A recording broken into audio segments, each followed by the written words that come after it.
Hi అండి. నమస్తే. నేను మీ Lakshmi. Welcome back to our channel. ఈరోజు మనం హెల్తీ టేస్టీ అయిన దోస అండి. హెల్తీ అని ఎందుకన్నానంటే రెగ్యులర్‌గా వేసే దోస కాకుండా ఇలా అన్ని పప్పులు వేసుకొని దోస చేసుకొని తినండి. ఫుల్ ఎనర్జీగా ఉంటుంది. పిల్లలైనా, పెద్దలైనా ఇష్టంగా తింటారు. ఎప్పుడు ఒకే రకం దోస తింటే బోర్ కొడుతూ ఉంటుంది గదా!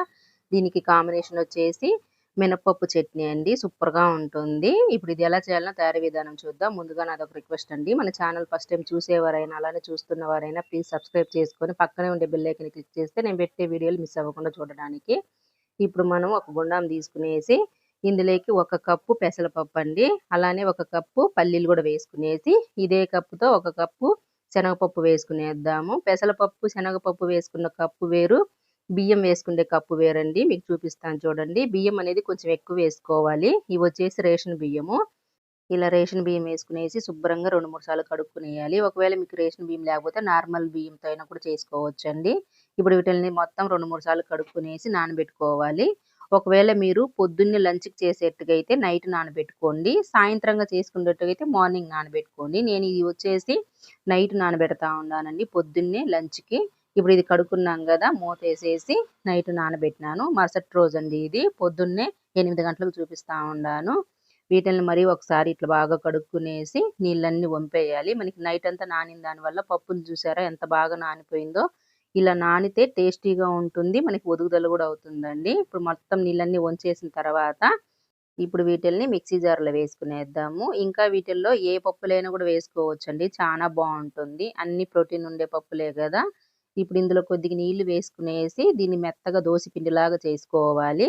ఇలా చేసుకునేసి సరిపోతుందండి. ఇది మనం ఇడ్లీ అయినా పెట్టుకోవచ్చు. దోస అయినా చేసుకోవచ్చు. నేనైతే దోసే వేస్తా ఉన్నాను. ఇడ్లీకైతే కొంచెం గట్టిగా ఉండాలి గదా! ఇలా ఉంటే సరిపోతుంది ఇడ్లీకి. నేను దోస చేస్తా ఉన్నాను కాబట్టి ఇంకొద్దిగా నీళ్లు వేసుకునేసి పల్చగా చేస్తా ఉండాను. ఇప్పుడు నీళ్లు వేసుకున్న తర్వాత రుచికి సరిపడా ఉప్పు వేసుకునేసి దీన్నంతా ఒకసారి కలుపుకునేయాలి. మనం ఇందులో ఎటువంటి సోడా వేయాల్సిన అవసరం లేదండి. ఈ దోస అనేది మనకి క్రిస్పీగా వస్తుంది. చానా బావుంటుంది. ఒకవేళ మెత్తగా కావాలనుకుంటే అప్పుడు ఇడ్లీ సోడా ఏసుకోవచ్చు. ఇలా కలుపుకున్నాక దీన్ని పక్కన పెట్టుకునేసి ఇప్పుడు మనం చట్నీకి చూద్దాము. స్టవ్ మీద ఒక బాండ్లీ పెట్టుకునేసి ఇప్పుడు ఇందులో ఒక 2 స్పూన్లు నూనె వేసుకునేద్దాము. అలానే ఒక 2 స్పూన్లు ఉద్దిపప్పు గూడా వేసుకునేద్దాము. ఈ దోసకి ఉద్దిపప్పు చట్నీ చానా బావుంటుందండి. ఇప్పుడు ఇలా ఉద్దిపప్పుని మంట లో ఫ్లేమ్‌లో పెట్టుకునేసి కొద్దిగా ఫ్రై అయిన తర్వాత, ఇప్పుడు ఇందులో ఒక 7, 8 ఎండుమిరపకాయలు వేసుకునేసి, అలానే ఎండుమిరపకాయలను గూడా ఒకసారి ఇట్లా బాగా ఫ్రై చేసుకోవాలి. ఇలా కొద్దిగా ఎండుమిరపకాయలు గూడా ఫ్రై అయిన తర్వాత, ఒక అర టీ స్పూన్ జీలకర్ర వేసుకునేద్దాము. జీలకర్ర గూడా వేసుకునేసి, మరొకసారి ఇట్లా బాగా కలుపుకునేసి, ఇవి ఈ కలర్ వచ్చిన తర్వాత, ఇవన్నీ తీసి ఒక ప్లేట్‌లో వేసుకునేయాలి. మొత్తం ప్లేట్‌లో వేసుకున్న తర్వాత, మళ్ళీ ఇదే ఆయిల్‌లో ఒక 3 టమోటాలు ఇలా పొడుగ్గా కట్ చేసి వేసుకునేద్దాము. ఈ టమోటాలనేది కొంచెం మగ్గాలండి. ఇలా వేసుకున్న తర్వాత ఒకసారి కలిపేసేసి, ఇలానే కలుపుకుంటూ మధ్య మధ్యలో చూసుకుంటూ ఈ టమోటా అనేది కొంచెం మగ్గనియ్యాలి. ఆల్మోస్ట్ కొద్దిగా మగ్గింది గదా! మనకి టమోటా. ఇలా కొంచెం మగ్గిన తర్వాత ఇప్పుడు ఇందులో కొద్దిగా చింతపండు వేసుకోవాలి. చింతపండు వేసుకున్న తర్వాత కొద్దిగా పచ్చి కొబ్బరి గూడా వేసుకునేద్దాము. నా దగ్గర పచ్చి కొబ్బర తురుమునిందండి. అందుకే అది వేస్తున్నాను. అలానే కొంచెం కొత్తిమీర గూడా వేసుకోవాలి.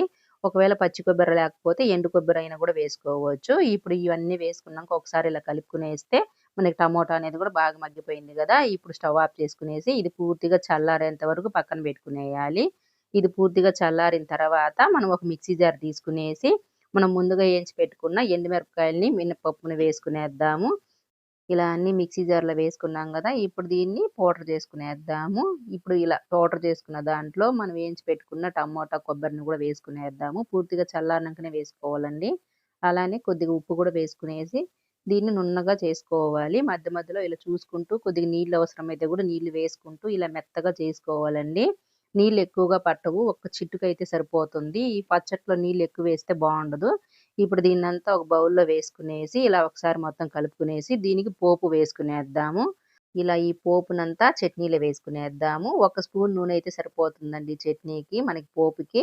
ఒక స్పూనే వేసి, ఉదిమపావాలేసి ఇలా బాగా ఫ్రై చేసుకున్నాము. కరివేపాకు కూడా వేసుకునేసి, ఇప్పుడు ఈ పోపునంతా ఇందులో వేసుకునేసి కలుపుకునేయాలి. మనకి ఇంత చిక్కగానే ఉండాలండి. ఇప్పుడు దీన్ని పక్కన పెట్టుకునేసి దోస పిండి చూద్దాము. ఈ దోస పిండిని మరొకసారి ఇట్లా బాగా కలుపుకునేయాలి. మనకిది పొంగనవసరం లేదండి. ఇలానే వేసుకోవచ్చు. ఇప్పుడు స్టవ్ మీద ఒక దోస పెనం పెట్టుకునేసి, దీనికి ఇట్లా ఉల్లిపాయ రుద్దుకోవాలి. ఉల్లిపాయ రుద్దుకునేస్తే మనకి దోస అనేది బాగొస్తుంది. ఇలా మనకి ఎన్ని కావాలంటే అన్ని దోసలు వేసుకోవచ్చండి. ఈ పిండనేది మనకి 2 రోజులైనా గూడా ఉంటుంది ఫ్రిడ్జ్‌లో పెట్టుకున్నామంటే.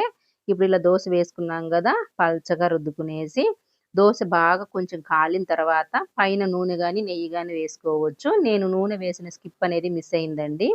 నూనె వేసిన తర్వాత ఈ దోసని ఈ వైపుకి గూడా తిప్పుకునేసి కాల్చుకునేయాలి. మనకి ఈ దోస క్రిస్పీగా వస్తుందండి. మంట మీడియంగా పెట్టుకునేసి కాల్చుకోవాలి. నేను చూపించినట్టుగా అయితే కొంచెం క్రిస్పీగా వస్తుందండి. మీకు చానా క్రిస్పీగా కావాలనుకుంటే పిండిని పల్చగా చేసుకోండి. చానా పల్చగా. దోస వస్తుంది. చానా క్రిస్పీగా గూడా ఉంటుంది. ఇంకొక దోస కూడా ఇదే మాదిరిగా వేసుకునేద్దాము. ఇందులో ఎన్ని పప్పు దినుసులైనా వేసుకోవచ్చండి. మనకు నచ్చిన పప్పు దినుసులు వేసుకోవచ్చు. నేను వేసిన ఈ కొలత ప్రకారం నాకు 6 దోసలొచ్చినాయండి. ఇప్పుడు 2 వేసి చూపించినాను గదా! మిగతా పిండిని ఫ్రిడ్జ్‌లో పెట్టుకునేసి మనం కావాలనుకున్నప్పుడు వేసుకోవచ్చు. చాలా టేస్టీగా, హెల్తీగా గూడా ఉంటుందండి. దీనికి కాంబినేషన్ మినపప్పు చట్నీ. ఈ దోస నచ్చితే లైక్ చేయండి. మీకు ఎలా అనిపించింది కామెంట్‌లో చెప్పండి.